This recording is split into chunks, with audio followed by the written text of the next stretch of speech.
Nderuar teleshikues, përshëndetje. Unë jam Roland Çafoku dhe ky është emisioni Dialog.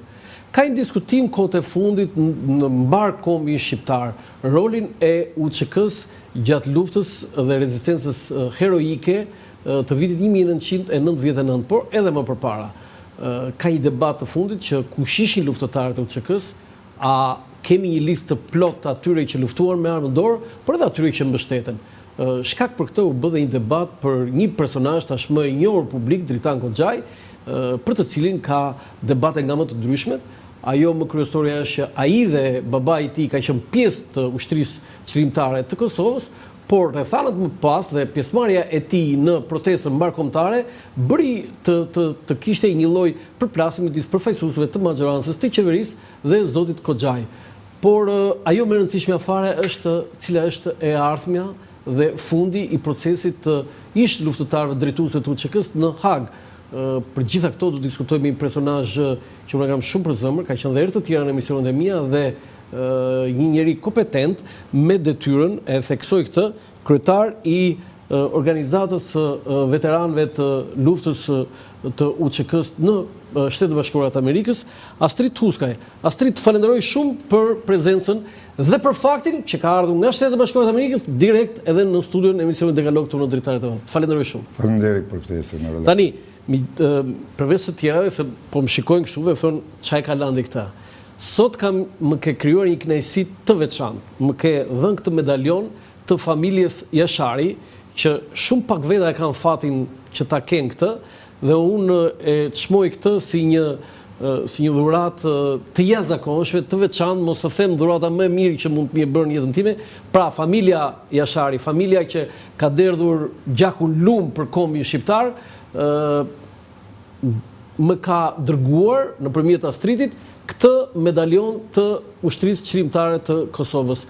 Mund të thuash dy fjalë, çfarë është ky medaljon? Okej, ai medaljon është se familja Jashari ja e personalitetet të veçanta dhe një ndër ta ka dhëruar edhe ty një. E falenderoj shumë, dorën në zemër për familjen Jashari dhe jam i bindur që çdo shqiptar e vë dorën në zemër për ta, për gjithë ata për atë që kanë kontribuar, por edhe për këtë dhuratë kaq të çmuar. Ju falenderoj shumë. Zoti Huskaj, vinte diskutimi që sa herë që diskutohet për UÇK-n, shoqëria shqiptare dizet zjarr, fillon aty gati vetëm armën të rrëmbejnë aty. S'ka më armë, po ama në rrjetet sociale, domethënë nëse do kishim gazetat, dikush do thotë gazetat morën flak, do shkruanin. Pse sa herë përmendet përbërja e ushtrisë çlirimtare të Kosovës ka një sensibilitet? Pse? E vërtet kjo që thu në kohë të ndryshme po hapen debate tash për lidhur me UÇK-n, sepse UÇK-ja ndroi epokë edhe pasi që është edhe aktuale, çështja e UÇK-s natyrisht që ngjall interesim për debat publik. Ne do ta ndërthurim bisedën edhe me disa fotografi, por përpara se të fillojmë me fotografitë, ti besoj e ke ndjekur debatin për Dritan Kocajin dhe babain e tij, por kryesisht për atë. Ju mendoni që ky debat erdhi për shkak se ai mori pjesë në protestë? Shkaku nuk e di saktësisht mirë, po debati ka qenë ndoshta i ka kaluar dhe çdo etik, sepse Dritani ka qenë UÇK. Dritani nuk ka qenë në fronten Kosovë, do të thotë Si, domethënë ai ka qenë antar i UÇK-s, ka qenë në Elshan.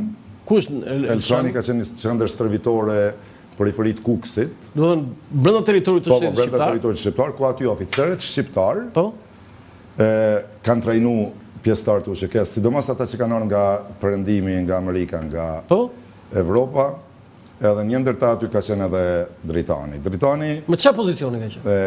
Në bazë të informacionit që kam unë prej shefit të operacionit Shigjeta, Bislim Zirapi, general Bislim Zirapit, e kam diskutuar, ndoshta s'ka 4-5 ditë që kam diskutuar pikërisht për këtë çështje. Ai thotë që ka qenë për rekrutimin e oficerëve shqiptar që ti gjenë oficerët shqiptar dhe ti bjen në UÇK. Mirë, do të ka qenë si ndërlidhës. Po mirë, pozicion goxha i rëndësishëm. Absolut, natyrisht. Edhe Dritani ka qenë aty. Po jo në ato suaza që Dritani, kam edhe anën e tjetër të medaljes për Dritanin, Jo në ato suazat që të dritani isha në Kosovë, bem këtë e berat, bem këtë u që ke, në Kosovë s'ka qenë fare, në një. Nuk ka qenë fare? Ja ta sqarojmë, falë. Gjatë luftës ka qenë fare. Do me thënë, je duke thënë që ai ka qenë pjesëtar i UÇK-s në stërvitje brenda teritorit të shtetit shqiptar, por në Kosovë gjatë asaj kohe nuk ka qenë. Absolut. Nuk ka qenë asnjë? Jo, absolut. Ai ka thënë që unë kam qenë, ka luftuar. Këtu është esenca e krejt këtij debati që dalin dhe kundërshtohen. Unë pikërisht e kam diskutuar edhe këtë çështje me Xhavit Halitin në Zekën, që do të thotë opinioni i gjerë njeh Xhavit Halitin apo Zeka, edhe ma ka shëruar edhe ai.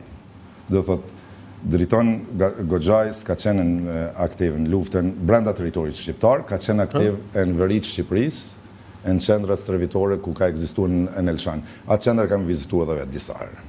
Do të thotë në kohën kur kam qenë me ekipin amerikan për. Do të thënë, zoti Huskaj, do të thënë ju e keni të konfirmuar, të vërtetuar? E kam konfirmuar për njerëzve kompetent, do të thotë, edhe për shefit të operacionit Shigjeta, General Bislim Zyrapit, edhe nga Xhavit Haliti, po edhe nga kryetari i Velet UÇK-s, që edhe deklarata e tij qëndron 100%. Zoti Hysni Gucati, që thotë Dritan Goxhaj s'ka qenë brenda territorit shqiptar, do të thotë. Po mendoj, brenda territorit Kosovës gjatë luftës, por ka qenë në veritë Shqipërisë. Edhe po babai i tij, Dilaveri?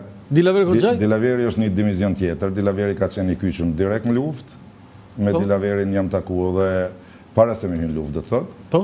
Edhe Dilaveri ka qenë pranë shtabit përgjithshëm të UÇK-s. Po. Ka kryer detyra shumë të rëndësishme. Po. Edhe natyrisht, edhe për Dilaverin edhe për Dritanin ruaj respekt veçantë, mirë, po për Dilaveri është tjetër kalibër. Tani, pse Dritani thotë që kam qenë në luftë? Pse? Çfarë? Nuk e di çka e shtyn ata të thotë kam qenë në luftë.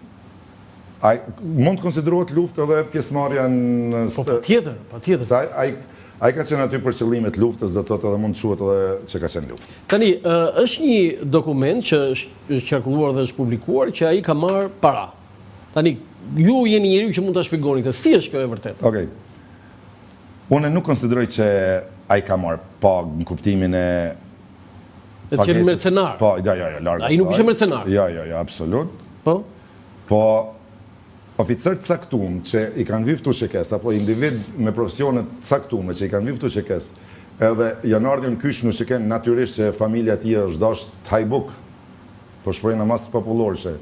Nëse Dritani ka ardhur dhe Dilaveri ka qenë luftë, kush t'ia mban familjen, kush t'ia mban nanin, kush t'ia mban motrën, unë nuk konsideroj që ka qenë pagë.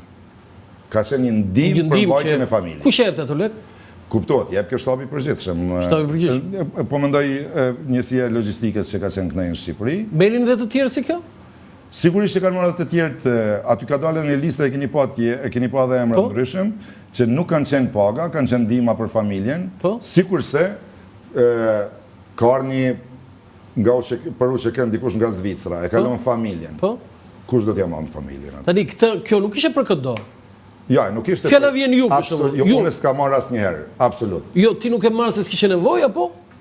Jo që s'kisha nevojë, se çdo njeri ka nevojë, po nuk ndoshta si kisha nevoja që i kishin familjet e tyre. Që ishin më probleme. Me probleme. E kuptoj. Shumë interesante kjo dhe me shumë vlerë.